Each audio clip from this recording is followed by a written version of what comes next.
Hi, I'm Gavin Wolpert from bridgewinners.com, and we have special guests here today. I'm going to be interviewing the most recent Life Master, or one of the most recent. Who knows how many have been a Life Master since he got it, but Zach Garrison from Houston, Texas, with his parents Christy and Dave. Zach is now officially the youngest Life Master in the history of Bridge. He is 9 years old, and thank you guys so much for coming and talking to us at Bridge Winners. So, Zach, you're 9 years old. How long ago did you start playing bridge? 1 year ago. A year ago. So you got your Life Master in 1 year. Yeah. Yeah. So and how much bridge do you get to play? You get to how did you get your points? A lot of wood. A lot of words. A lot of bridge. Yeah. So do you get to go? Do you play most of your bridge at the club or Online. Online, cool. And where did you actually get your Life Master? At the Houston Regional. You got it at the Houston Regional. Cool. So and how many points did you need to get your Life Master? 300. 300. Now that's different than what people have to get now. Now the requirement is 500. So I believe the way the rule worked was that about a few years ago they changed it to 500, but anybody who was already a member of the ACBL got to only go for 300. And now that must have meant that you guys joined Zach up to the ACBL before that date. So can you explain? So you joined him before he was an ACBL member. Sorry, before he was a bridge player. So David, did you have in mind that you wanted Zach to be the youngest Life Master when you did that, or what was the reason? Actually, no. Our club was doing a drive to, actually two drives. One to buy the electronic pads, and so we bought a pad and put Zach and Sarah's name on it, and they were doing a membership drive, so we signed all of our kids up. And it just so happened that that grandfathered them in, but we didn't know that they were actually going to do anything. We were just trying to help the club and, show that we were growing. And well, do you think that made a difference? Do you think that what was the old record for Life Master before you beat it, and who held it? It was Richard Jang, and it was 9 years, 6 months, 12 days, and 12 days. Zach came in at 9 years, 2 months, and 7 days. So he had 4 more months. Yeah, 4 months. You shattered the record. 4 months. So the old record was under the 300-point range too. Right. So I think that he still would have made it if he had to go to 500. There's been a lot of changes that have happened since. With the new online play and the way they do the points, the 500 will actually probably still be doable. Zach only got like 40 online points out of the 300. Oh, he's got 75. Okay. So most of his points, though, I would say, came through the regionals, but you still had to have a requirement that you had to have 50 black. 50 black. Yeah, 50 blacks and flip 50 silver, right? The 50 silver were pretty easy for him to get. He had a great stack week, and he earned 15. Was it 15 points? Yes. During the stack week. You earned 15 points in stack week. Wow, you must have been so happy about those 15 points. Because I would have guessed that silver points would have been the hardest part of getting through the. Just I guess maybe in your area you have a lot of sectionals or stacks, or why do you say it's? Well, Houston has a lot of sectionals. I think we have 3 sectionals a year. We've got a whole lot of 299er and 99er sectionals for people that don't have a lot of master points. Oh, great! Yeah. And we had, I think he had 2 stack weeks, two stack weeks a year. So that's a lot of opportunities to get silver. Yeah. Black was hard, though, because black, he would get half a point at a time or quarter of a point at a time. Okay, so I guess a question that's going to be on everybody's mind is how did you manage to juggle all this bridge playing with school? Where do you go to school? I'm homeschooled. You're homeschooled. Okay, and what's it like to be homeschooled? I know that at least from what I know of homeschooling, there's a certain curriculum that you have to follow, even whether you're at a school or at home, and when you register for homeschooling, so that you get handed the curriculum and you still have to hand in tests. Is that true? Is that how it works? You still do tests? Texas is pretty easy. You still have a curriculum you have to follow, and you have to keep good records. But no, there's no testing by the state.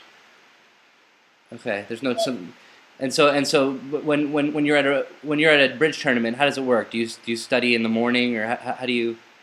Well, most of the training we did was over the summer, and so most of the regionals were over the summer. And so, when he was just playing at the club, if we played an early morning session, then you do schoolwork later at night. And so you can flip-flop your hours that way. That's really cool that you got to pursue bridge and the way you did, and that's because you had so much time because you were being homeschooled. And Bridge can count for part of the math because it's really helped him with a lot of the math and a lot of the logic. And so do you have any brothers or sisters, Zach? 3 sisters and no brother. 3 sisters and a brother. And do they play? No brother. Oh, no brothers. Excuse me. So 3 sisters and no brothers. So and your sisters play bridge? They don't know how. They don't like it. They don't like it. So why are you different? What makes you like bridge? What got you the bug? The math. You like the math, eh? So your sisters don't like math? No, not really. No. Okay. Well, we have one that likes to cook. Well, I could use one of those. You can send one that that sister likes over math. here. We're missing. And Soniqua's actually thinking about majoring in math, but she doesn't like bridge. No. I actually think that in the long run, math doesn't end up being bridge ends up being I think it's logic. I think that even though you say it's the math, I think it's the logic that really touches your buttons of why you really like why you stick to it. Then most of the math becomes pretty simple for you after you've done it. Well, you get counting your points and deciding counting how many things are left. That becomes, it's not so much math after a while, but the logic of why to do things, like they can't have this because they already did this. It's logic. And so do you have any young friends that play bridge? No. No, none of them. I was reading the article written about you on Bridge Base, and was part of the reason why you started going after your life master was that because you read that there were other young kids. You read something about who is it? Can you tell me a little bit about it? Do you know what I'm talking about? Did you read about some other young players? What's the person's name whose record you beat? It was Richard Jing. He got the, because he had already signed up for the ACBL, so the kids started getting the bridge bulletin. And he got the copy with the Richard Jing and his brother. I think his brother's name was Andrew. He brings that magazine. He says, "Mama, why are there kids on the front of my bridge book?" So we read the article to him. He says, "If they can play, I can play too." All right, I like it. And when we were talking before, you said the first time you ever went to the bridge club with your dad, you won. Is that true? Yes. And you got, how many points did you get that time? 1.15. And when you came home, did you run in and tell everybody, "Hey, we won! Do you remember that? Is that what happened? Oh, he did. He was so excited. He came running through the door. He says, "Look, Mama, I won!" Yeah. So when Zach first started bridge, and we say the first time, he had been playing at with the 299ers, and they would go down and so he knew how to pull the cards out and bid a little bit, and they'd been through some of the mishaps, like you heard about the stop card. But the first time that we took a break because the table presence wasn't there, he was still late and he slouched, and he might have been 7. He just wasn't really ready to play bridge. So we took a break and took some time, and me and Christy were actually supposed to play bridge, but she wasn't quite feeling well, and I said, "Well, I really want to play bridge," and Zach said, "Well, I want to go," and so I said, "Well, let's go," and Mom said, "Oh, don't do that, playing bridge was at that time was, it's a lot of work when you're trying to, constantly correct and, hey, keep your spirits up. And I was really kind of worried about it, but he came in and like a champ, had table presence at the club and sat there, and we got some gifts, obviously, and we're able to avoid given a whole lot of gifts that day, so he was able to win a point. So I was excited. Yeah, and he was too, and from the rest is history, I guess. So can you tell us just about your convention card, about what system you play? What system do you normally play when you play, Zach? Standard. Standard, and do you have a favorite convention, or can you tell me some of the conventions that you know how to play? I play don't. You play don't. And support doubles. Support doubles. I play those too. I love support doubles. And support redoubles. Anything else? You play? You want to tell me about Fun Don't? Fun Don't. That sounds really fun. What's Fun Don't? It's kind of different. Anytime your partner has not bid, and the opponent's bid won no trump, we play don't.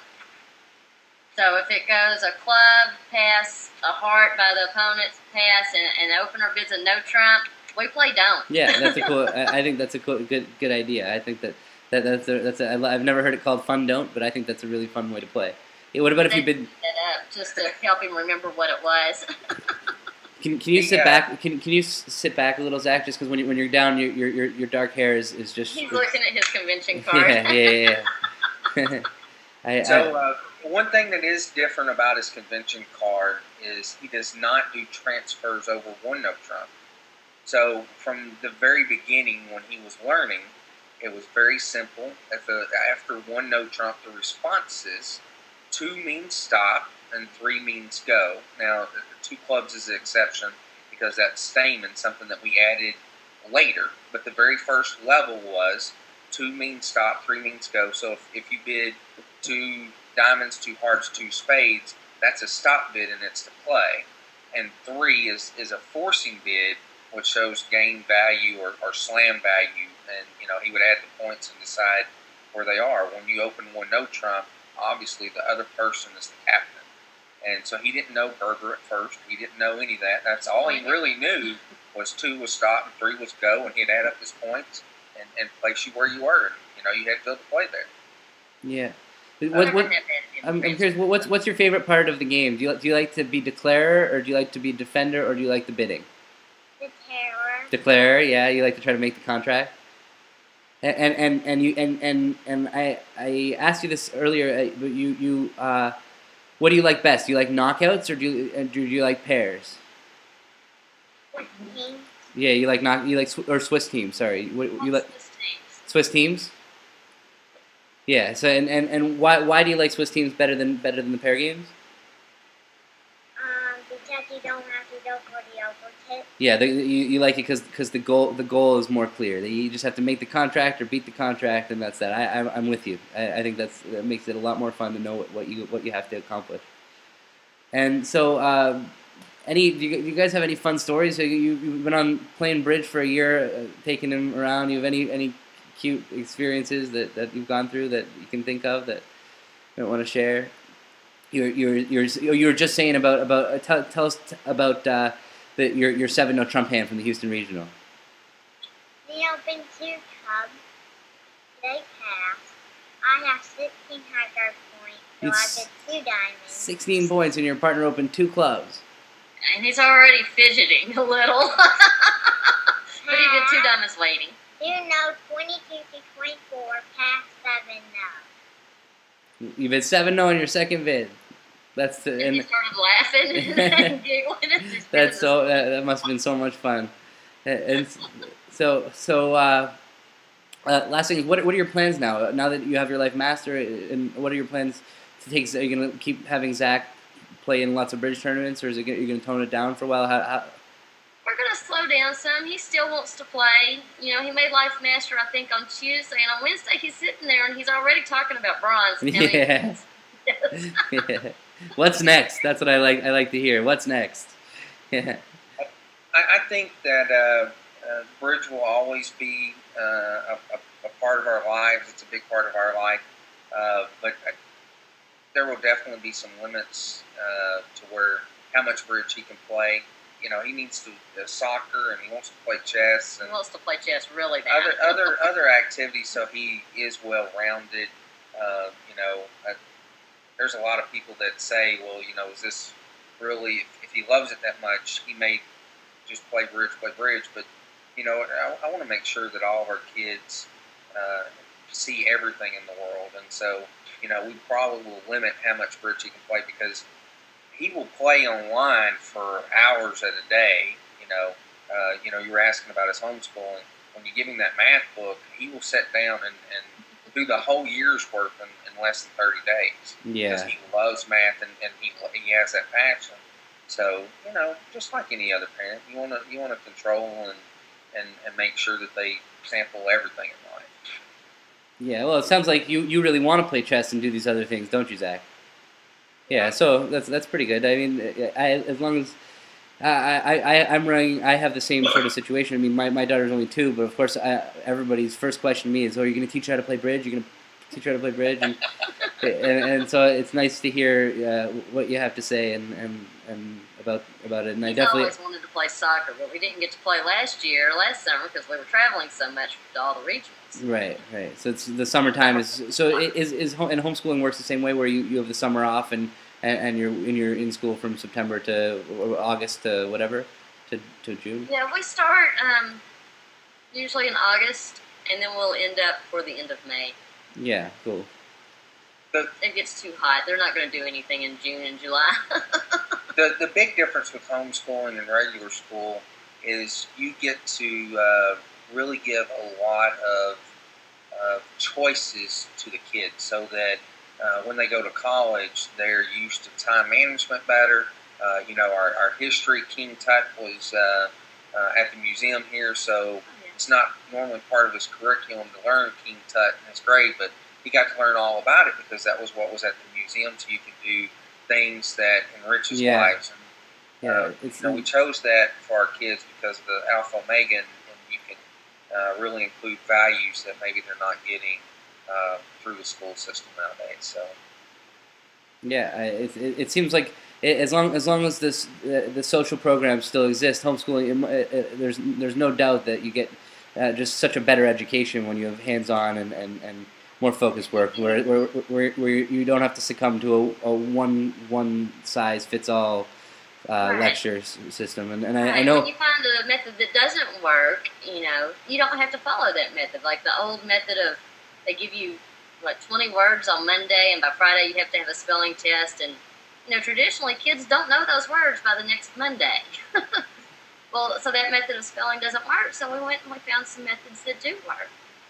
Yeah. And you know, if you don't homeschool your kids, you can't really tailor their lessons for them. Yeah, I think that we have we're going to see a lot of things to come with a lot of these internet. There's a lot of videos and things that are tutorials on the internet. I know heard of the Khan Academy, which is pretty amazing, which is a bunch of. But I think that it doesn't start to a higher level of math and science, but it's pretty amazing what information is becoming available and ways of teaching kids to learn. There's a Stanford professor that was used to teaching 1,000 students at a time, and he started making his courses online, and within 30 days, he only had 20 people showing up for class. Right. And the other 900 were doing it from home at their own leisure over the time, and so he left Stanford and provided his services other ways, and they said, well, would you ever go back to conventional school? And he said, no, once Pandora's let out of the box, you know, you can never go back. So if we think about the solution for society, I know this is way off bridge talk, but, you know, education will probably change in his generation for sure. Yeah, I totally agree. I'm excited to see how it does. So, and last is, I guess, Zach, do you like being homeschooled? Do you like learning at home and working through stuff at your own place? Do you have anything to compare it to? Was he homeschooled from day one? He's always been homeschooled. Okay. Our oldest daughter went to public school for a few years, and we started homeschooling when she was in the 4th grade. So all the other kids have always been homeschooled. Well, and they will go to public school starting in high school. They go to high school to get that social aspect. Right. Is so important. Well, Houston's such a huge school district. You know, I came from a little bitty school. There was 54 kids in my graduating class, and you either played football or basketball, and then I think there was some ag, and that was all of the extracurricular activities they had. But Houston's such a huge school district that they have everything to offer these kids. So. Yeah, it's really great. I'm overwhelming too. So thank you so much for taking the time, and I really congratulations, Zach. It's just the coolest ever that you're a 9-year-old life master, and that we get a chance to talk to you. And I look forward to playing against you at the bridge table, and I'm sure I will definitely get the chance, maybe at a nationals or a Texas regional or something. But I'll be sure to come over and say hi. And thank you, David and Christy, for sharing your stories and stuff with us at the site. And good luck, and we'll talk to you soon.